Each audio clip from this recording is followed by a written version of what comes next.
Hello and welcome to my YouTube channel. It is Charlene Smith here and the Premier League is back. I'm sure you guys are as excited as I am for the return of the Premier League. Let me just say, it feels like it's been ages since we watched the Premier League match, prior to the weekend just gone, but it is back. It's been a nice long break. I hope you guys have all had a restful break, enjoyed it, and are geared up and ready for the season ahead. Now, I am here today to discuss match day 1 of the Premier League. And let's just say it was an exciting weekend of football. So the first Premier League fixture that we are going to look at today or discuss is Man City versus Burnley. Champions versus champions.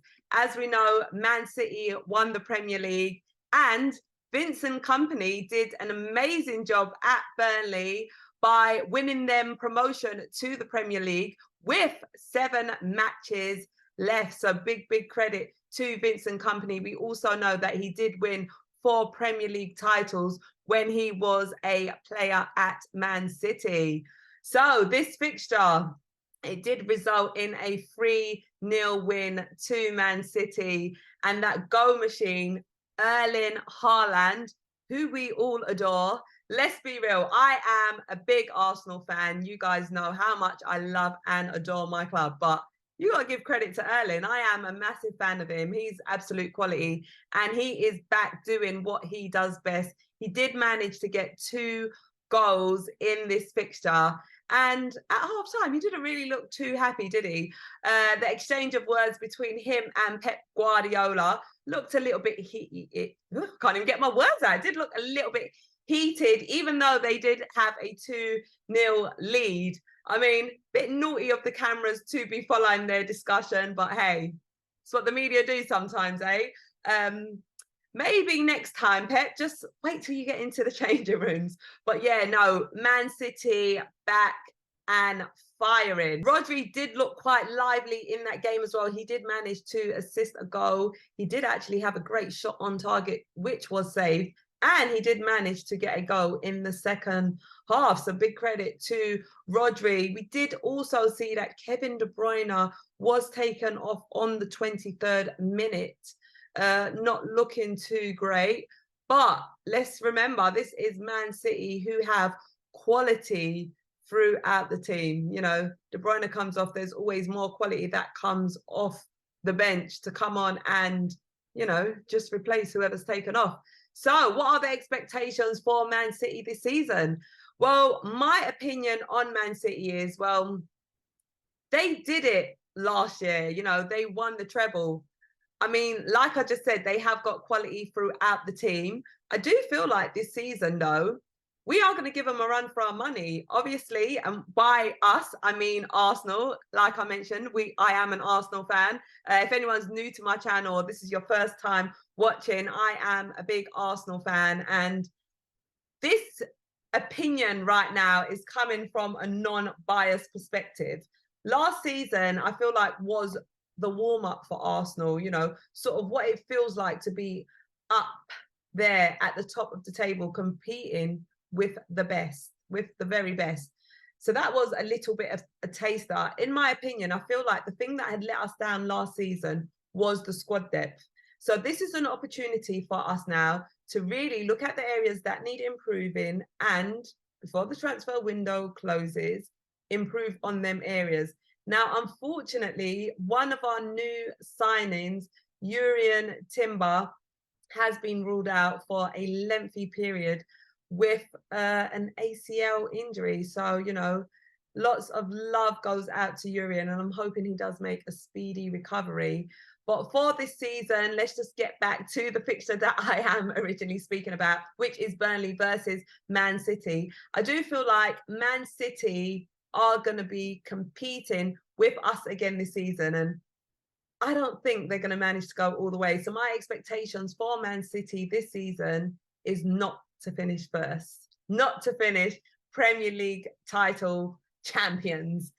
In terms of Burnley, I feel like Vincent Kompany is doing a really fantastic job. Yeah, they did get a 3-0 defeat, but come on, it is Man City. But I do feel like he has got a good team there who are doing amazing things on the pitch. There are a couple of standout players as well. And I do feel like they will do well this season and manage to stay up. Right, let's look at the next fixture, which resulted in Newcastle 5, Aston Villa 1. Now, Newcastle fans must be super excited.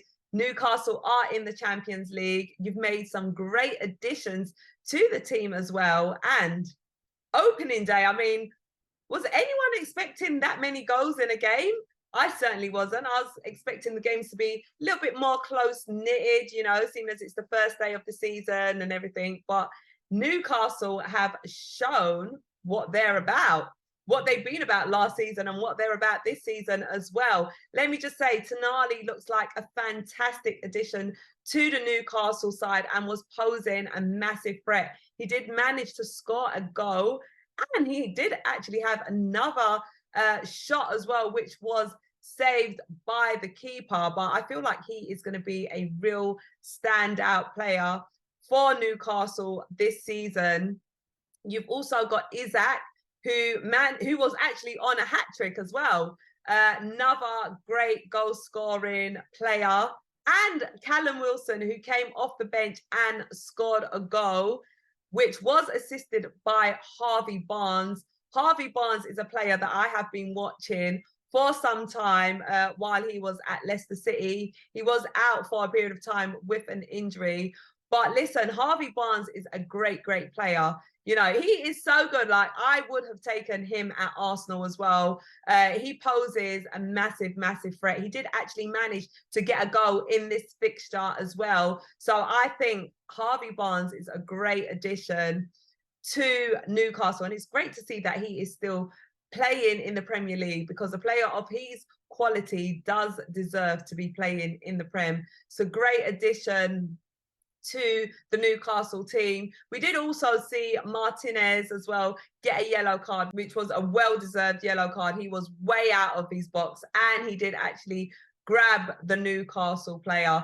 And as we saw as well, referees are getting a bit more tighter with their decisions, a bit more ruthless, let's put it that way. And I'm sure we're going to be seeing a lot more yellow cards handed out this season.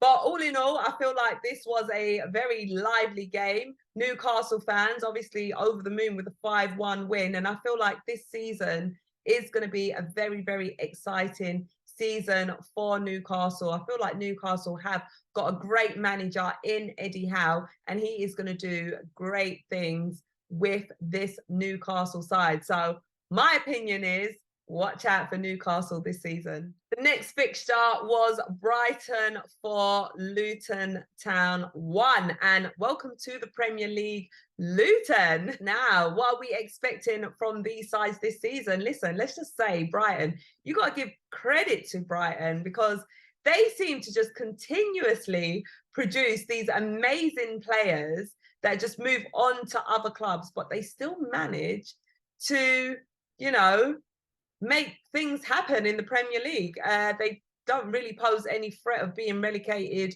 or anything, despite, you know, their wonderful players moving on to other clubs. As we know, Caicedo has moved on, Sanchez has moved on. I'm talking about this season alone. And, you know, they still manage to have other players that can get the job done, and amazing things happening for Brighton. So what happened in this fixture? Danny Welbeck did have an opportunity and he hit the post. Brighton were leading 1-0 at half time. There was a penalty which was awarded to Luton, which I personally feel was a bit harsh. Now, the ball was kicked straight into the Brighton player's arm from a set piece. I mean, I feel like it was a harsh one, but hey ho, the ref has given it, and that was the decision that was made and finalized. A big congratulations to Carlton Morris as well for getting his first Premier League goal. During this fixture, Brighton did have chances as well. I mean, it could have been a much higher scoring game. Luton did look a little bit messy at the back. But yeah, the game did result in a 4-1 win over Brighton. Expectations for these two teams this season. Brighton, I feel like they'll be okay. Like I said, they continuously produce good quality players and they have a great manager who is able to get results. Luton, I guess it is quite early days. My expectations for Luton is nothing spectacular. I do expect to sort of see them in the second half of the table come the end of the season. So yeah, that is that is my opinion on these two sides for this season. Right, let's move on to the next fixture, which was Arsenal 2, Nottingham Forest 1. Now, this fixture, I'm allowed to be biased. Because it is my team that was playing. And let me just first of all say how I felt about this game. First of all, it was great to be back at the Emirates Stadium and see the team playing. I want to say, though, I am massively gutted that Jurrien Timber is out injured. I must say, he is looking like a very bright spark, great addition to the team. I watched him in the Community Shield as well, and I just love everything about him. Very, very confident from the get-go. Now, this fixture was an exciting one to watch in the first half. Martinelli, can we put some credit on Martinelli's name? Martinelli looked very, very bright over on that left-hand side. That little thing that he done with his foot as well, that little footwork, that fancy footwork that he done, managed to get that assist for Eddie Nketiah was just magnificent. Like, he was good. He was my man of the match. As you can see, I'm getting very passionate now with my body language, my hand movements, everything. But like I said, I'm going to be biased on this fixture. Eddie Nketiah scored the first goal of this match as well. My opinion is Eddie Nketiah needs to start games. Yeah, Eddie is our number 14. When you start Eddie in games, he will score you goals. We saw this last season. And apologies, I did actually mention this in my Matchday vlog as well. So apologies if you watch that and it feels like I am repeating what I said. But for anyone who hasn't seen it, Eddie Nketiah starts games and he scores goals. Last season, when Jesus was out injured, Eddie was called upon. He started the games and he scored us goals. This season, start of the season, Jesus is out injured. Eddie starts the game. He scores a goal. We need to be starting Eddie in games. Now, fans, Arsenal fans, get behind our number 14. Let's give him the support that he needs and deserves. Put some respect on Eddie's name. He needs to be starting games. Next fixture is against Crystal Palace. I want to see Eddie starting in that game. We did see Thomas Partey move to the right back position. Gabriel Magalhaes was not involved in the start of the game. And I think that was a good reshuffle that Arteta done. We did actually see it on the back end of last season as well, or was it during pre-season, where we saw Thomas Partey playing in that right hand side, right back position, and he done well. What we did see in this fixture as well, he was playing in the right back position, but he was also dropping into midfield. We know Arteta loves that bit of versatility. I really did like that from him. Declan Rice, oh my God. This guy is going to score us goals this season. Did you see what Declan Rice was doing in that match? He had some shots on target. He had shots. He had a shot that hit the post. Like, that was so unfortunate that that one didn't go in. But Declan Rice is someone that I'm looking at this season to be scoring us goals. And that's the thing that excites me, when we've got our forwards that are scoring goals, when we've got our midfielders that are scoring goals, when we got our defenders that are scoring goals. I like to see different things happening. And I feel like this season, that's what we are going to see, because in previous seasons, I did feel a little bit like we were a bit too predictable. You know, teams sussed us out. They knew what we were trying to do. Whereas Mikel Arteta is a very clever man. And I have said this before. He is doing something a bit different. He has brought in a lot of versatile players that could play in different positions. that are playing out of their positions, covering in other positions as well. And it's going to be a bit more difficult for teams to easily suss out what we're doing. And as we're sort of doing that at the start of this season,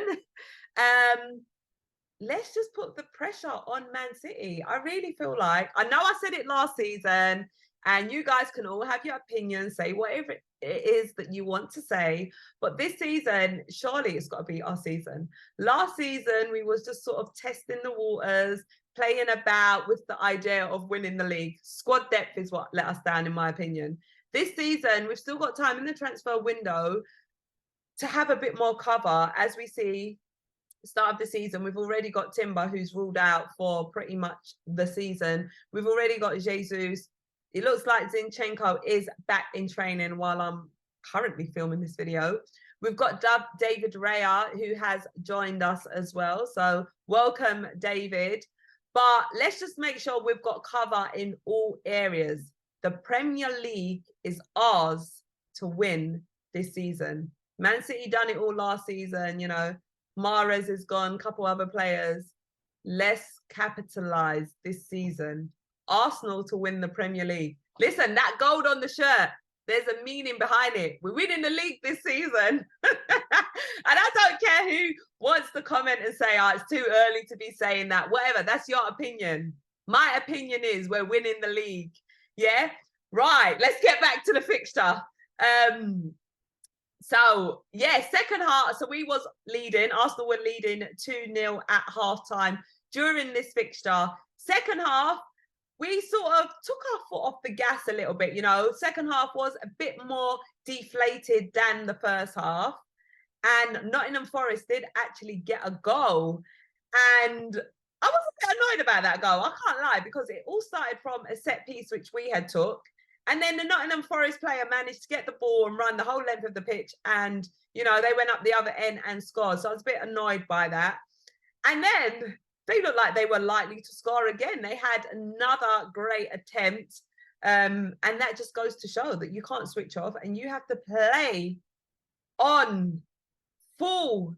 Like, you got to be, you got to be switched on fully all the way to the final whistle, because had they got that second goal, we wouldn't have got 3 points. It would have been 1 point, you know, and they did really look like they geared up a bit more once they got that goal, and it was 2-1. But we are Arsenal, and we managed to hold it down and leave with all 3 points, resulting in a 2-1 win. Kai Havertz is actually a good player. Like I said, you know, in my previous video as well, I feel like we need to give him a bit of time to just embody in. I feel like he looked very bright in this match.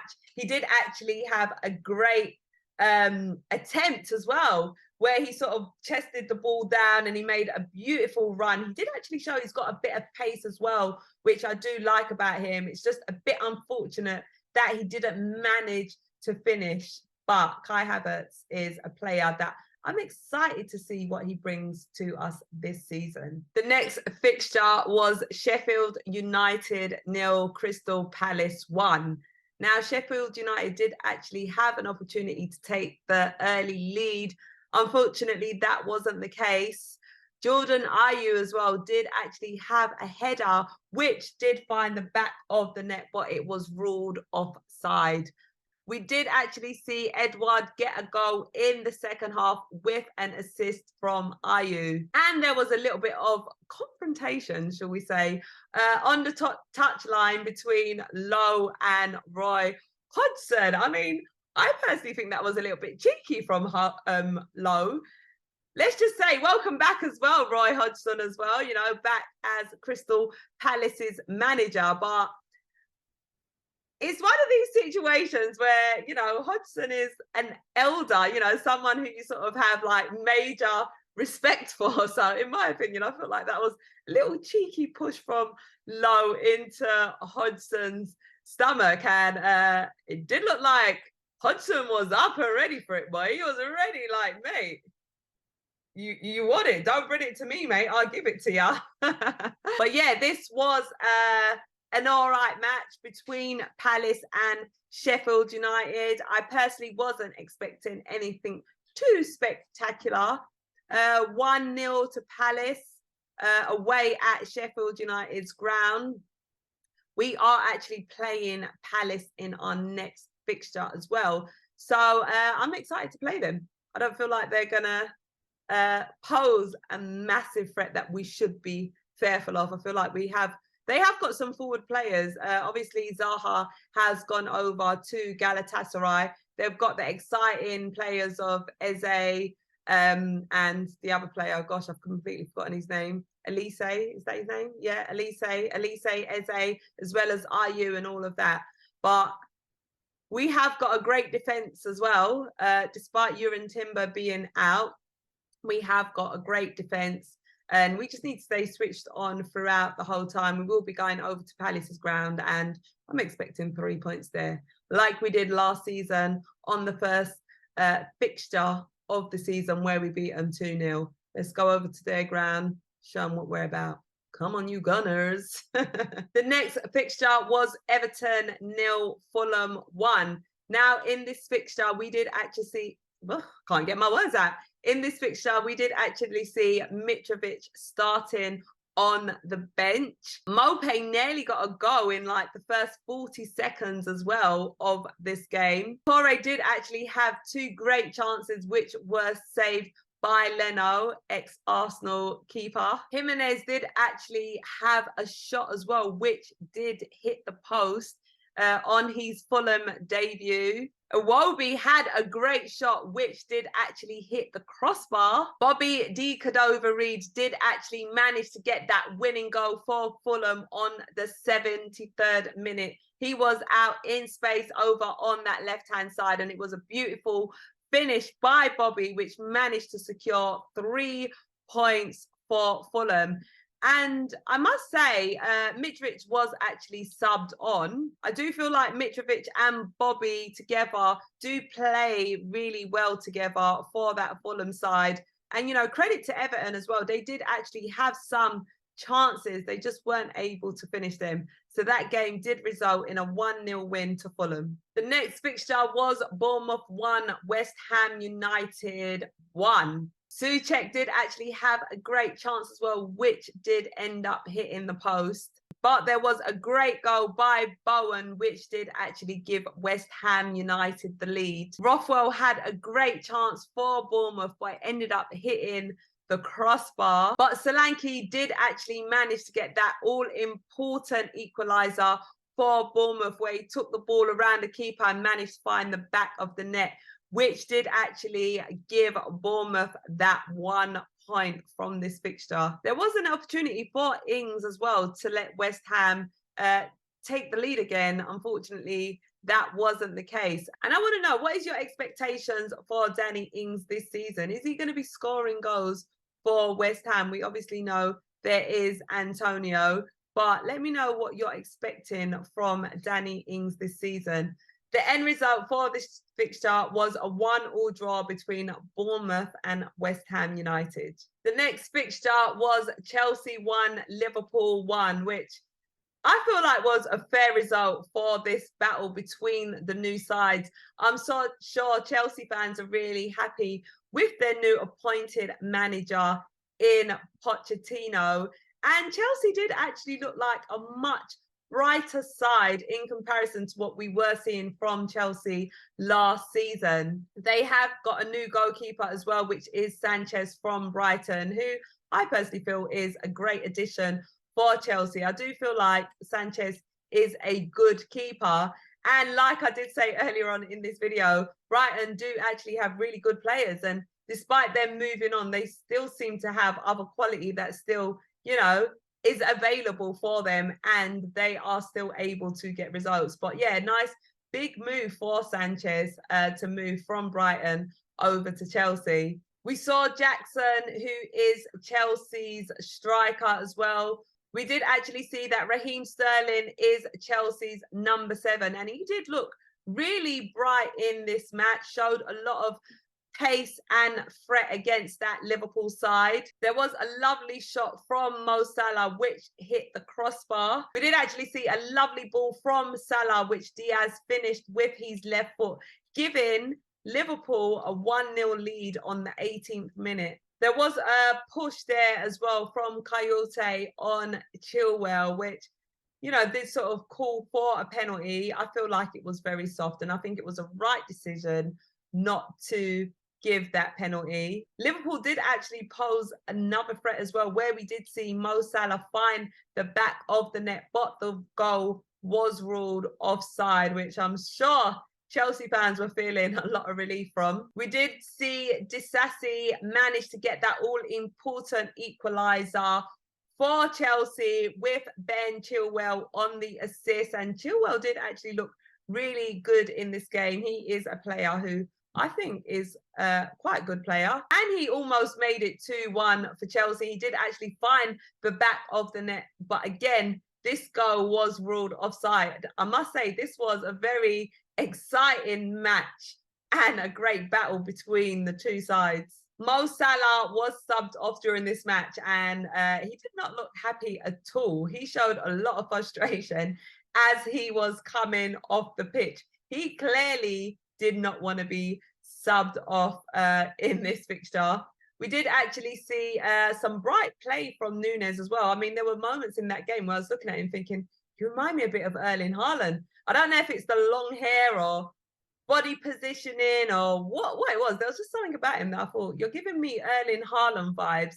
I feel like he's going to perhaps have a much better season for Liverpool this season. But yeah, this was the 7th time in a row that these two teams got a draw. End result for this fixture was Chelsea 1, Liverpool 1. The next fixture was Brentford 2, Tottenham 2. Now, this match was delayed slightly as there was a problem with the water supply at the G-Tech Stadium.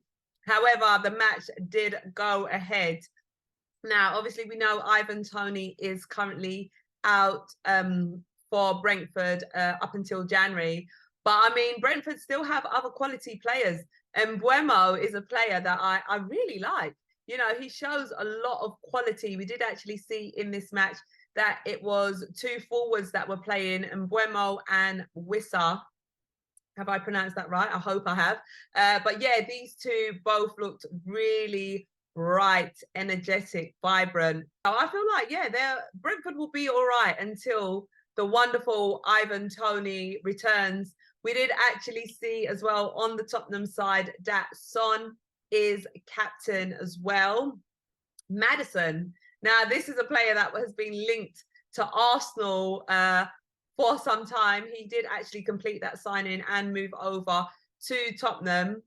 And as much as, you know, I dislike Tottenham, I think Maddison is a great addition to the side. He has got the number 10 shirt, which was worn by Harry Kane. So, yeah, big move for Maddison. Well deserved for him to have that number 10 shirt, because we all know what Maddison's about. Us Arsenal fans wanted Maddison at Arsenal. So, you know, that kind of says it all. We did see that Richarlison was playing through the middle, replacing Harry Kane.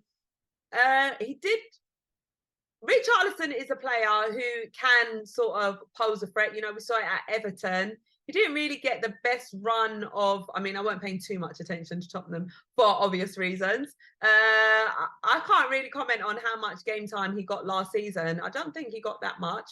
I do feel like if Richarlison gets more game time, he'll be able to score more goals for Tottenham. We more know him as playing over on the left-hand side, out wide. However, internationally, I do feel like I'm pretty sure he plays as a striker. So, yeah, it'd be interesting to see what happens there. Not that I'm really too bothered about Tottenham. I'm trying my best not to be biased. I'm trying to just make this as neutral as possible. We did actually see a beautiful free kick from Maddison as well. And Romero managed to get on the other end of it and head it in to the net, making it a 1-0 lead to Tottenham. But we know Brentford have great quality and pose a massive threat, so it didn't stay that way. Brentford did actually manage to get an equaliser, which was from a penalty that Mbeumo scored. Lovely little run up and finished off, as I did expect him to. It was actually a penalty that was given away by Son. Maybe a bit of a harsh decision, but it went that way. And Brentford did actually get the equaliser, which made it 1-1. Whiffar did actually manage to give Brentford a 2-1 lead on the 36th minute, where he was in a great position and managed to score. Tottenham were just looking quite messy at the back. Poor defending. Keeper could have perhaps done a bit better to save this. Full-time result at the GTEC Stadium resulted in a 2-2 draw. And I want to know, what is you guys' opinion? Is Richarlison a great replacement for Harry Kane, or does Tottenham need to bring in a striker? Let me know what your thoughts are in the comments. Monday Night Football was Manchester United 1, Wolves 0. Now, Manchester United fans, yeah, I'm not going to lie, they all sound the same and they're always quick to get on us. Yeah, all throughout pre-season, they've just been giving it this big talk.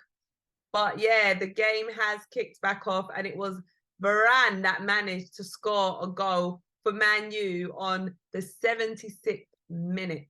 Wolves did actually have some opportunities throughout this game as well. Listen, Man U fans are always so quick to talk. Let's see what happens with you guys this season, yeah? Just stay humble for now. And don't be so quick to get on our back. Like I said in the beginning, we're winning the league this season. But yeah, that was nothing too exciting from that game. Nothing to rant and rave about, in my opinion. Like I said, you know, it resulted in a 1-0 win by Varane on the 76th minute. I think that pretty much just sums up the game. We do know, though, that Wolves are normally sort of playing for a draw, ain't they? But yeah, nothing too spectacular in this fixture. Anyway, I am going to be back giving you my Premier League predictions for match day 2 of the Premier League. So make sure you stay tuned for that. If you've enjoyed this video, let me know. Let me know your feedback. Let me know what you thought of match day 1 as well. Did it go the way you sort of expected it to go? What were your expectations? And who stood out? For me, I'm going to be completely non-biased, and the fixture that I feel really stood out for me was the Newcastle fixture, where they got the 5-1 lead over Aston Villa. Obviously, I was super excited for our fixture, but I'm trying to not be biased, and I'm going to say that was my standout fixture for this weekend. Do let me know what your standout fixture was. I am excited to hear it. And I'm excited to be back and be doing content covering the Premier League, getting all teams involved, trying my hardest not to be biased. But I'm going to be honest, I'm going to be real with you. I'm a very passionate person. So there are going to be moments where, you know, the biasness does just come out of me, especially when I am discussing Arsenal fixtures. So let's just leave it as that. If it's an Arsenal fixture, I'm allowed to be biased. And I'm going to leave it as that. All other fixtures, I'm going to try my best to hold it down and not be too biased. But no, all in all, listen, great to have the Premier League back. And I am excited for next weekend's fixtures. Let me know how you guys are feeling for the return of the Premier League. Thank you so much for watching this video. My name is Charlene Smith. If you haven't already, make sure you subscribe to my channel. I just want to have fun on here, provide good content, and interact with you guys. So thank you so much for watching, and I'll be back soon. Bye for now.